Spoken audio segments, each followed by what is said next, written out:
Hello, I'm Monsignor Jim Lisante. Today on Personally Speaking, I'll be joined by actor and singer Reeve Carney. Reeve is currently starring in the Tony Award-winning musical Hadestown. Please stay with us.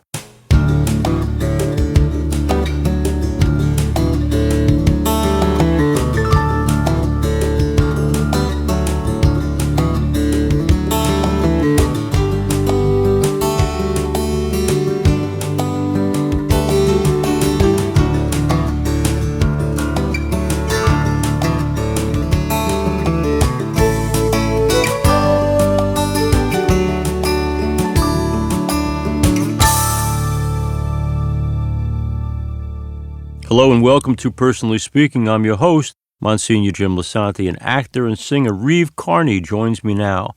Reeve made his Broadway debut playing the role of Peter Parker, a.k.a. Spider-Man, in Spider-Man Turn Off the Dark, a role he was handpicked for by Julie Taymor and U2's Bono and the Edge. Reeve is currently starring on Broadway in the Tony Award-winning musical Hadestown, playing Orpheus, a young man who believes he can change the underworld with a song. Reeve is also known for his role of Dorian Gray in Showtime's hit series Penny Dreadful, and he was also seen in Fox's The Rocky Horror Picture Show Let's Do the Time Warp Again. His debut album is called Youth is Wasted. Joining me now in the studio, I'm so pleased to welcome to Personally Speaking, the actor and singer Reeve Carney. Hadestown recently won the Grammy for Best Musical Theater Album. Before we get to our interview with Reeve, let's listen to Reeve singing Wait For Me from the cast album.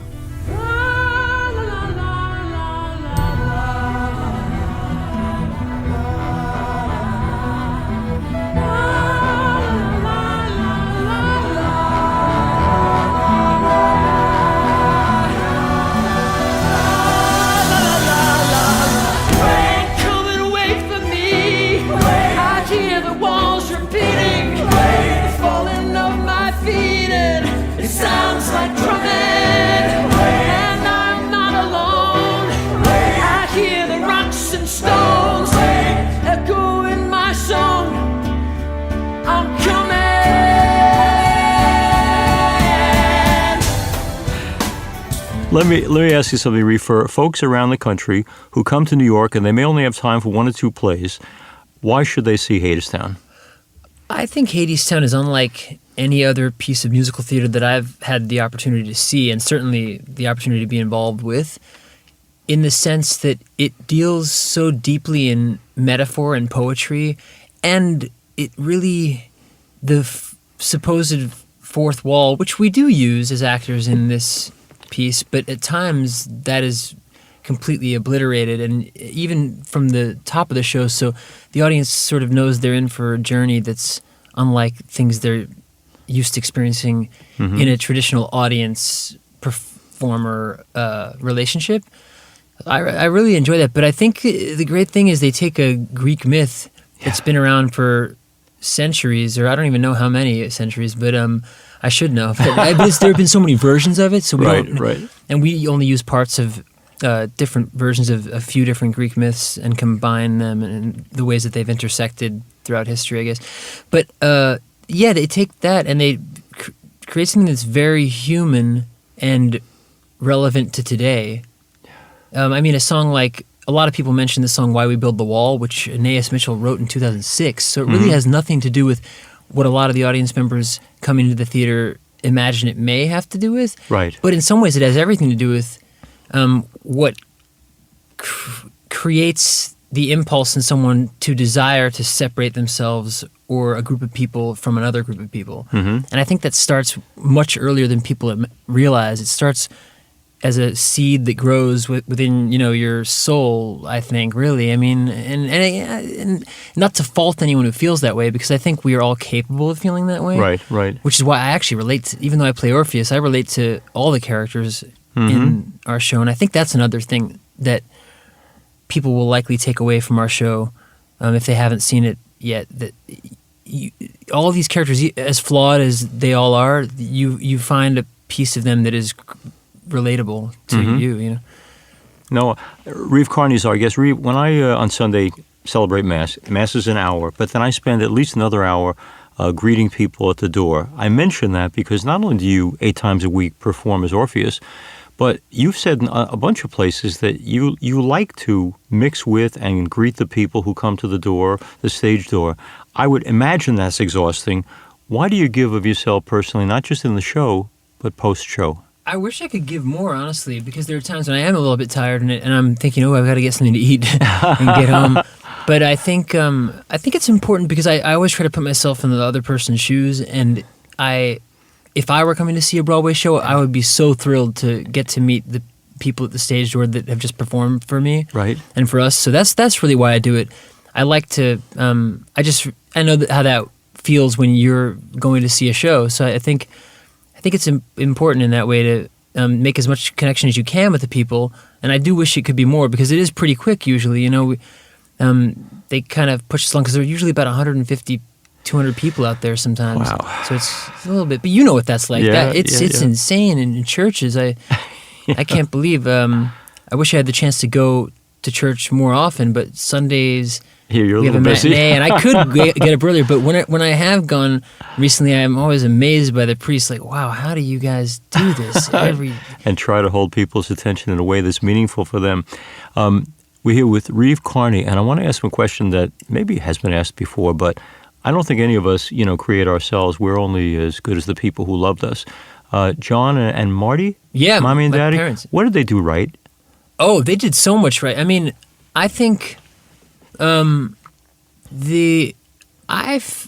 that my parents are divorced, but I feel so much love from each of them, both from memories growing up and also currently. It would be nice to be able to see them together, to be all together at once more often, but we don't always get that chance. But I think there was no shortage of love in my household, which I'm very thankful for, because that's not.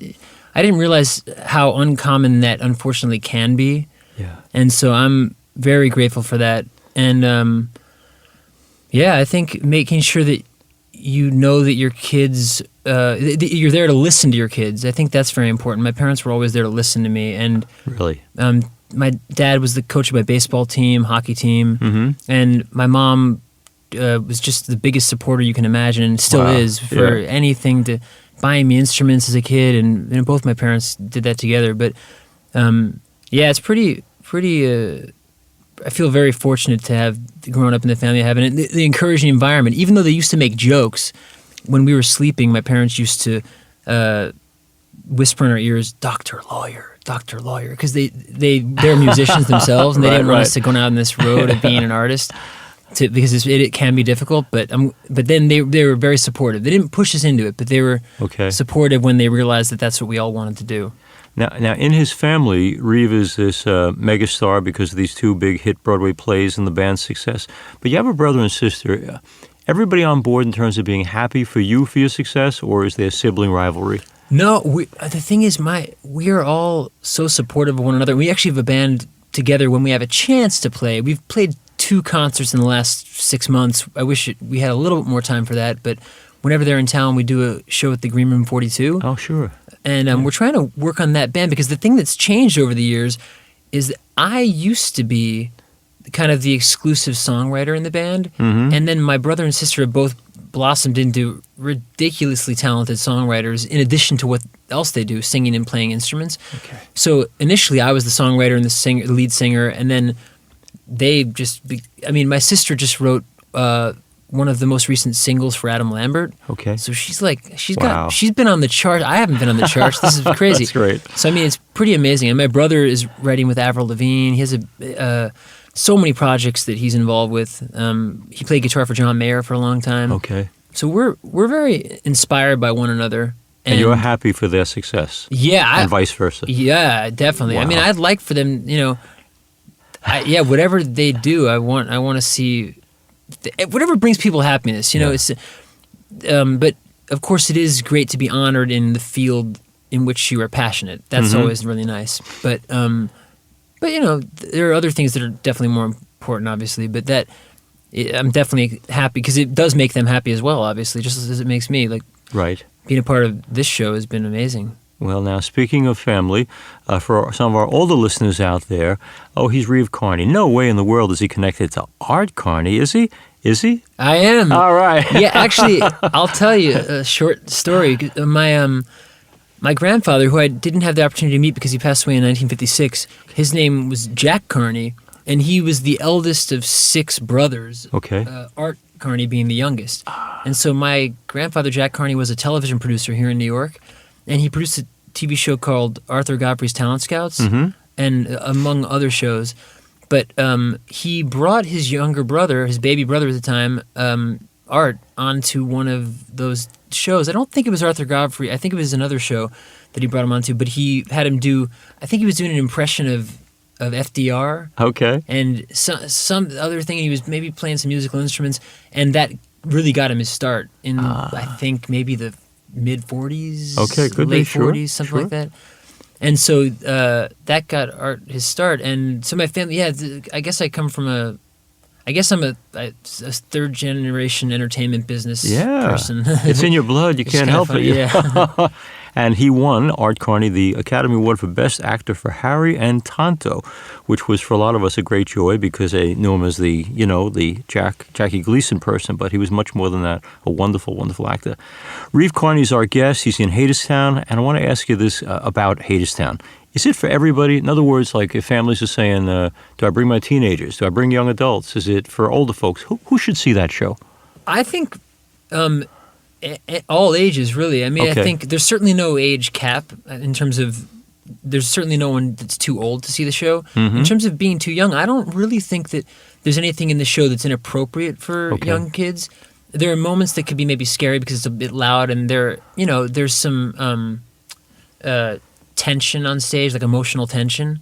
That maybe, but I think we had maybe a 4-year-old there last week, and I actually loved his response at a pivotal moment in the show. I won't say exactly what happens, but he just said out loud, "Is he going to go there?" Like, I don't want to give away too much, but I could be more clear, but I'd rather not because That's okay. I don't want to mess things up for people. But he kind of gave the reaction that only a child would. But I can relate to that reaction because it made total sense to me. Like, why wouldn't he do this? But I've never heard anyone ask that question. So I don't think that.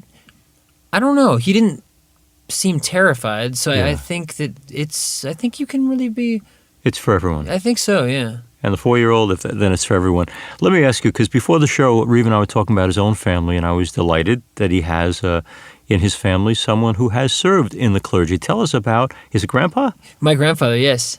Okay, what did he do? David, the Reverend Canon David Edwin Heil. Okay. And so he he started off actually as in the military, in the Navy. Okay. And he was at the Normandy invasion in World War II, which is insane to me that anyone being there. And he then they moved a lot. My mom's family when she was a kid, and I think one of his first big jobs was at the Miami Herald. Mm-hmm.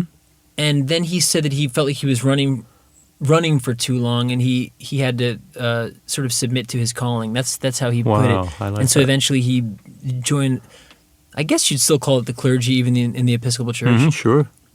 And actually, the funny story about how he became Episcopalian, I remember he loved to eat. And there was free food one day when he was like 13 years old or something. And he went in there, and then he met these nice people, and they welcomed him. And that's really why he was drawn to the Episcopal Church initially. I mean, obviously, once he started studying it, that felt like the one that felt right to him. Because I think when you go through seminary, I think you can.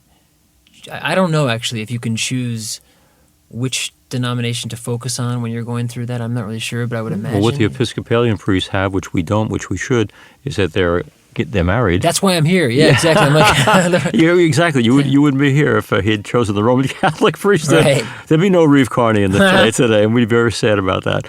Do you remember in your own? I love you described your own upbringing by 2 hippies, as you call your parents.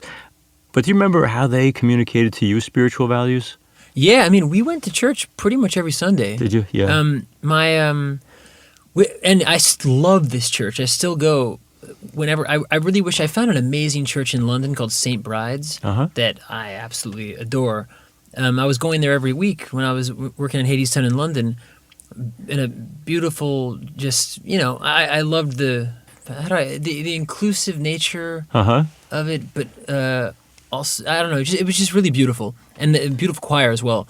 But I ended up going every week because we had Sundays off, but we don't have Sundays off here. So, But my church that I grew up in is actually right around the corner. It's Calvary St. George's, but it's the one on 21st and Park. Okay. And Campbell Boutros is a friend of mine. He's the minister of music. My gosh, he's out of control, ridiculous. Just a brilliant modern composer, and focuses mainly on spiritual music. And I love going to that church when I can. So you get fed spiritually in many places by many people. One of the things that Reeve Carney said in another interview, and I wanted you to explain this a little more, that a friend had said to you, especially when people can be challenging, that you should approach every person as if they are an angel. Yeah, my friend Josh Kobeck mentioned that to me, and it was such great advice. I have to constantly train myself to remind myself to do it in the moment, because there are times, I like to think that I don't get bent out of shape too easily, and if I do, I try not to, let it go there. Mm-hmm. But I think you do have an opportunity to learn from any experience. You hear that one of the chief examples really is Paul the Apostle. You hear about those sort of. If you could learn from that sort of behavior, it's really. I think it's going to serve you well. Yeah. And you try, and it succeeds. It's a learning process. I hope it succeeds better and better the more I try. Okay. Reeve Carney is our guest. Hadestown is the musical. I hope our folks will see it. Now, I got to ask you this. Earlier, I mentioned to you Andy Carl was here, and he talked a lot about his marriage and how much it means to him. To Oprah. Is that her name? Yeah, she's this great actress too. But I asked him the inevitable question. You have two people in fairly unsteady careers, namely acting and singing. What's Reeve Carney's point of view? Like, is it possible to be in the arts and have stable relationship, and how do you juggle those two? I think it certainly is. I think one reason I'm not married yet, I think it's partially career-based and partially just out of, this is really... I don't mean this in no negative way towards this, but in terms of when you come from a family of divorced parents, you want to be careful with that, because you see that can be a difficult experience for both the parents and the children. Right. So I just think you want to be cautious about making that decision, because I think it's a very important decision, obviously. Yeah. And but I think it's definitely possible. And what about the next step? Because, all right, you find the right person, hopefully, someone who's solid. What about bringing children into the world? Is that in any way intimidating? Well, I think when you talk about things like marriage and divorce, I think involving children adds even that extra layer of... you better be sure. Yeah. I think you have to just see how things go, really, because, I have a friend, one of my best friends in the world is a guy named Johnny Lang, and he's a touring musician that has been on the road since he was 16 years old, and he's married with 5 children. Wow. Which is wild, but they're some of the greatest kids I've ever met in my life.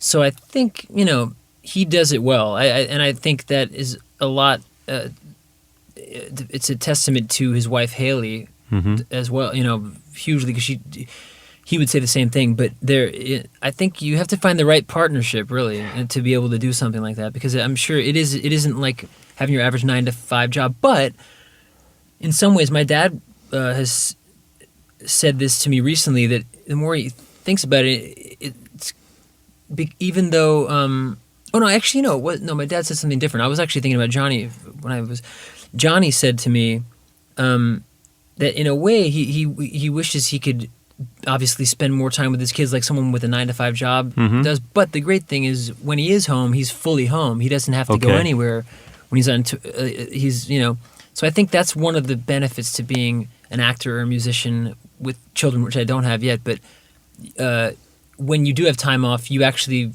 kind of have fully time off. It's not like you're gone for 8 hours a day and you come back and you only have the evenings with your kids. You can have a full week with your kids or something. So that could be cool. In a way, maybe that's a positive side of it, I think. Reeve Carney is a very successful actor, singer, and he's been very blessed. He's had many, as my Jewish friends would say, many mitzvahs, many blessings. Yeah. But I mention this because there's no one in the creative arts ever, especially actors and singers, who hasn't also told me, but there are things that I was so right for that didn't come my way. We know you as very successful, but when you don't get what you know you were meant to have, how does Reeve Carney deal with disappointment or rejection?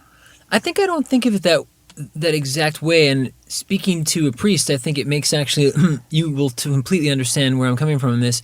I think when you believe in a higher power, while there are things in life that don't make any sense, you have to trust that. Yeah. And also when it comes to things like setbacks, like a job, it's really nothing in the grand scheme of things. But not to say you don't feel a certain way for a couple days, maybe that I think that's natural to feel a little bit disappointed. Yeah. But you have to. I always heard growing up, you need to count your blessings, and I obviously most people probably hear that, but I didn't.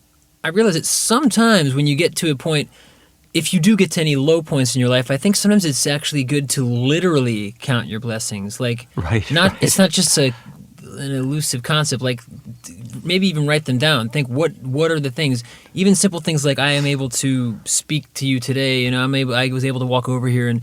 Things like that. I mean, those are. I think when you go down to take it down to that level, it puts things more into perspective. Yeah, Jason Tam. I don't know if you know him, the actor. I've heard of him. He was in that more chill. Be more chill. Be more chill. Yeah. He's the squib. Yes, I didn't cool get to see guy. him, But he says he gives himself 2 days to mourn the part that he didn't get. And he says, "Life goes on." Yeah, that sounds about right. Let it go. Let it go. Let it go. Now back to creative arts. I can write a speech and I can do other things. You create music. I want to know how. I want to know, is it like Handel where he says with the Messiah he was divinely inspired? Does it take work, a lot of writing, trying, throwing it out, trying again? How do you create music? I think sometimes if you're, no credit to me in saying this, but I think that what Handel said is very true. I mean, some of the things that are my favorite things, I really can't fully explain how they happen. Wow. But the things that, but there is a lot of work involved, and you want to. But it is great when you get that feeling. I've had that a few times, where almost the whole piece felt that way. Where it's like I don't know where this one came from, and I really do like that, obviously. But yeah, there's I think creating a sort of sense of discipline. I'm realizing this more and more. I've read an interview with Leonard Cohen where he talked about his writing process, and he would apparently wake up. He wakes up a lot earlier than I do, but you probably wake up this early. But he wake up at 6 a.m. and get to, maybe you're up even before that. But he would go straight to the piano and write. I've started doing that a bit, and I find it to be helpful before I even have anything to eat or drink besides water. I don't know. I've just started doing it, and it seems like there's something to that. Just showing up every day for it. Right. Is just like you would with any relationship. I think that is important. So I've found that can be helpful in terms of getting things flowing. If you feel like you have a writer's block or anything like that. Okay. One of the guests we had in, and I love the guy's stuff, Stephen Schwartz. Oh yeah. And my question for him was, you call yourself secular Jewish, okay, and you did Pippin, which I love, and you did Wicked, which is wonderful. But I said, your first musical was about Jesus, Godspell. Like, why would a secular Jewish guy write a musical about? Right. And he said, you don't have to be Christian to know that the world would be in much better shape if we actually lived by the teachings of Jesus. He said, even some churches should try it, Right. And he was right, because you are a spiritual guy, so am I. Does it bother you at all that, it's sad to say, but probably there's more violence, more terror, more hurt accomplished in the name of God than any other force in the world? And how do we bring people to a better understanding that you really can't be a godly person unless you're about love? I think I'm confused by that, why that happens, because my first instinct would be we need great responsible leaders in both the various religious organizations and the world, politically and all this.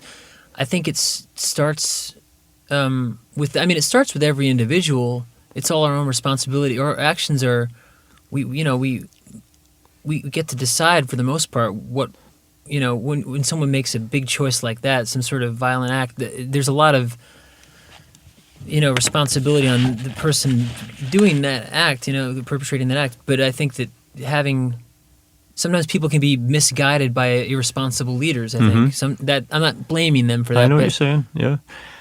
You're a good actor, but thank you. You're not that good an actor that you're pretending right now. You come across as the most quintessentially nice human being in the world. Oh, thank you. How? That's nice of you. I mean, I don't know. It's hard for me to judge how I come across, but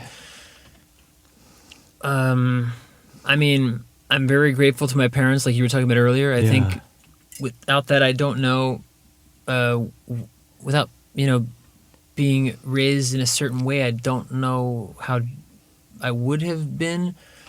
But I think, honestly, like we were talking about before, I think when you keep your eyes on a higher power, and I'm not suggesting that anyone chooses any one path. Right. Because it's not my business. But for me, I know for me what that is. And when you have that, I think it really helps keep you... Yeah. I don't know. I mean, focused on the good, the positive, the kind, the loving, which is what you are. Thank you. I'm always trying to improve on that. I think keep it up. Whatever you're doing, it's working for you. Thanks. I want to thank Reeve Carney for being with us. A terrifically talented composer and singer and actor. I had the chance to see him in Spider-Man, but also now in Hadestown as well. And he reflected today very much that he is very much a product of the values that were given to him by other people who loved him, informed him, and shaped him, and helped him to become the good, positive man that he is.